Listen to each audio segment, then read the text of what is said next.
சற்றுமுன் வெளியான தகவல். கலைஞர் மகளிர் உரிமைத் தொகையில் முக்கியமான தகவல் வந்துள்ளது. அத பார்க்கறதுக்கு முன்னாடி நீங்க நம்ம சேனல சப்ஸ்கிரைப் பண்ணாம இருந்தீங்கன்னா, மறக்காம லைக் பண்ணிக்கோங்க, சப்ஸ்கிரைப் பண்ணிக்கோங்க.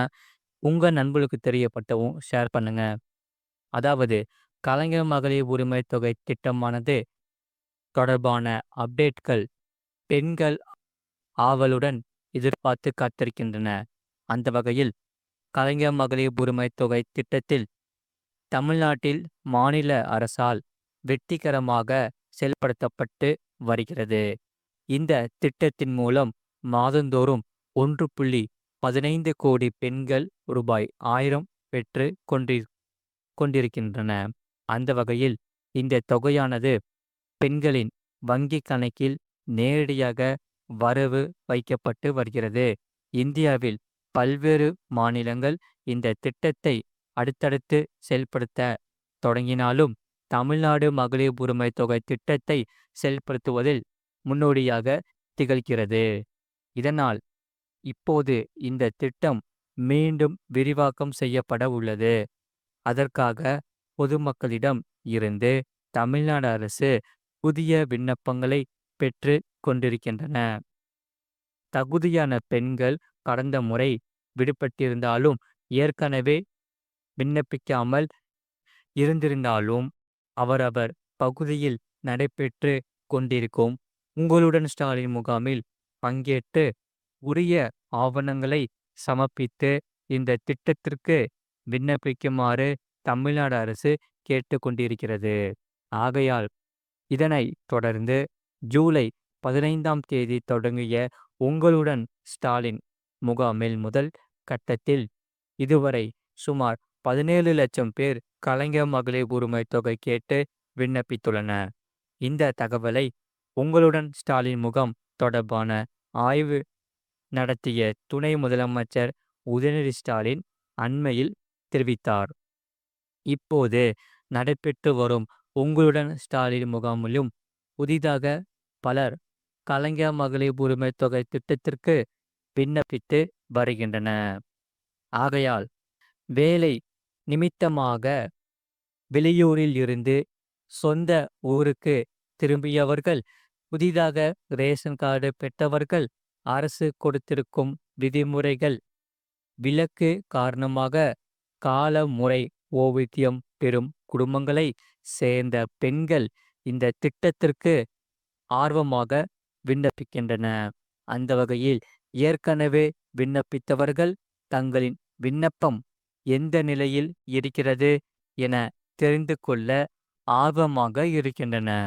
குறிப்பாக 45 நாட்களுக்குள் உங்களுடன் ஸ்டாலின் முகாமில் கொடுக்கப்பட்ட மனுக்கள் மீது நடவடிக்கை எடுக்கப்படும் என அரசு தெரிவித்திருப்பதால், தங்களின் மனு ஏற்றுக்கொள்ளப்பட்டதா இல்லையா என்பதை தெரிய ஆர்வமாக இருக்கின்றன.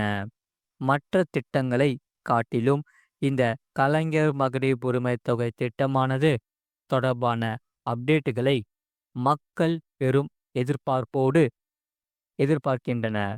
இதனால் வரும் செப்டம்பர் 15ஆம் தேதி கலைஞர் மகளிர் உரிமை தொகை திட்டமானது தொடங்கப்பட்டு 2 ஆண்டுகள் நிறைவு செய்து 3வது ஆண்டில் பயணிக்க உள்ளது. ஆகையால் அன்றைய நாள் தமிழ்நாட்டின் முன்னாள் முதலமைச்சர் அறிஞர் அண்ணாவின் பிறந்த நாளுக்கு கூட. அதனால் இந்த திட்டமானது தொடங்கப்பட்ட நாள் என்பதால் பெண்களை மகிழ்விக்கக்கூடிய ஒரு மகிழ்ச்சியான தகவல் இந்த தேதியில் வெளியாகுமா? இந்த திட்டத்தில் புதிதாக சேர்க்கப்பட்டவர்களுக்கு எப்போது முதல் ரூபாய் 1000 வழங்கப்படும் என்ற அறிவிப்பை வெளியிடுவாரா என்ற எதிர்பார்ப்பு பெண்கள் மத்தியில் உள்ளது என்று தெரிவிக்கப்பட்டுள்ளது. மறக்காம நீங்க லைக் பண்ணிக்கோங்க, சப்ஸ்கிரைப் பண்ணிக்கோங்க. இனி அடுத்த வரக்கூடிய நாட்களில் புதிய புதிய அப்டேட்டுகள் உங்களுக்காக நான் கொடுத்துக்கிட்டே இருப்போம். மறக்காம நீங்க வீடியோக்கு லைக் பண்ணிக்கோங்க, சேனலை சப்ஸ்கிரைப் பண்ணி வச்சுக்கோங்க. உங்க நண்பர்களுக்கு தெரியப்பட்டவும் ஷேர் பண்ணிக்கோங்க. அடுத்த செய்தி என்னவென்றால், எஸ்பிஐ சம்பள கணக்கு வைத்திருக்கும் இந்திய ரயில்வே ஊழியர்களுக்கு ரூபாய் 1,00,00,000 விபத்து காப்பீடு அளிக்கப்படுகிறது. அதாவது இந்திய ரயில்வே ஊழியர்களுக்கு மிகப்பெரிய செய்தி கிடைத்துள்ளது. பாரத ஸ்டேட் வங்கியில் சம்பள கணக்கு வைத்திருக்கும் இந்திய ரயில்வே ஊழியர்கள் இனி ரூபாய் 1,00,00,000 விபத்து மரண காப்பீட்டை பெறுவார்கள் என்று சொல்லப்படுகிறது. இந்த காப்பீடு தொகையானது முன்னர் சில லட்சங்களாக மட்டுமே இருந்தது குறிப்பிடத்தக்கது.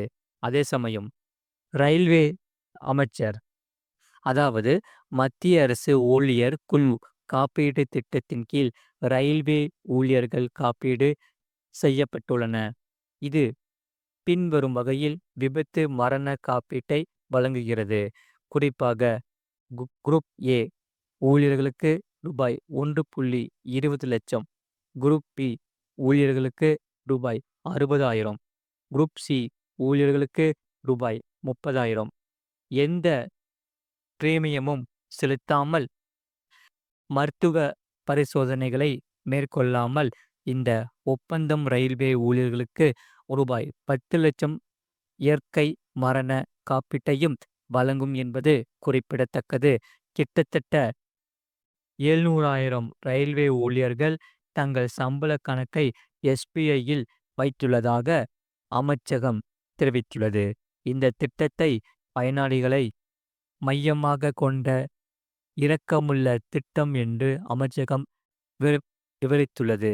ஆகையால் இந்த திட்டமானது குறிப்பாக குரூப் சியில் உள்ள முன்னணி ஊழியர்களுக்கு பயனளிக்கும் வகையில் வடிவமைக்கப்பட்டுள்ளதாக அமைச்சர் சுட்டிக்காட்டியுள்ளார். அந்த வகையில் ஏர் ஆக்சிடென்ட் இன்சூரன்ஸ் பொறுத்தவரை விமான விபத்து காப்பீடு இழப்பு ரூபாய் 1,60 கோடி, கூடுதலாக ரூபே டெபிட் கார்டில் ரூபாய் 1 கோடி வரை, பர்சனல் ஆக்சிடென்ட் தனிப்பட்ட விபத்து 1 கோடி, தனிப்பட்ட விபத்து 80 லட்சம் வரை. இந்த நடவடிக்கையானது ஊழியர் நலனை வலுப்படுத்துவதை நோக்கமாக கொண்ட இந்திய ரயில்வே மற்றும் எஸ்பிஐ இடையில் ஆக்கப்பூர்வமான கூட்டாண்மையை பிரதிபலிக்கிறது என்று அமைச்சர் குறிப்பிட்டுள்ளார். ஊழியர்கள் மற்றும் அவர்களது குடும்பங்களுக்கு இந்த மேம்பாட்டு எதிர்பாராத நிகழ்வுகள் ஏற்பட்டால் அர்த்தமுள்ள நிதி பாதுகாப்பு வலையை குறிக்கிறது என்று அமைச்சர் மேலும் தெரிவித்துள்ளனர். இது போன்ற செய்திகளை உடனுக்குடன் அறிந்து கொள்ள மறக்காம சேனலை சப்ஸ்கிரைப் செய்யுங்கள். மற்றவர்களுக்கு தெரியப்படுத்த ஷேர் செய்யுங்கள். அதே வீடியோ கீழே பார்த்தீங்கன்னா நிறையா ப்ராடக்ட்ஸ் எல்லாமே நாங்கள் டேக் பண்ணி வச்சுருப்போம். அது உங்களுக்கு எது பிடிச்சிருக்கோ அதை நீங்கள் கிளிக் பண்ணி வாங்கிக்கலாம். மறக்காமல் நீங்கள் லைக் பண்ணிக்கோங்க, சப்ஸ்கிரைப் பண்ணிக்கோங்க. உங்கள் நண்பர்களுக்கு தெரியப்படுத்தவும் ஷேர் பண்ணிக்கோங்க.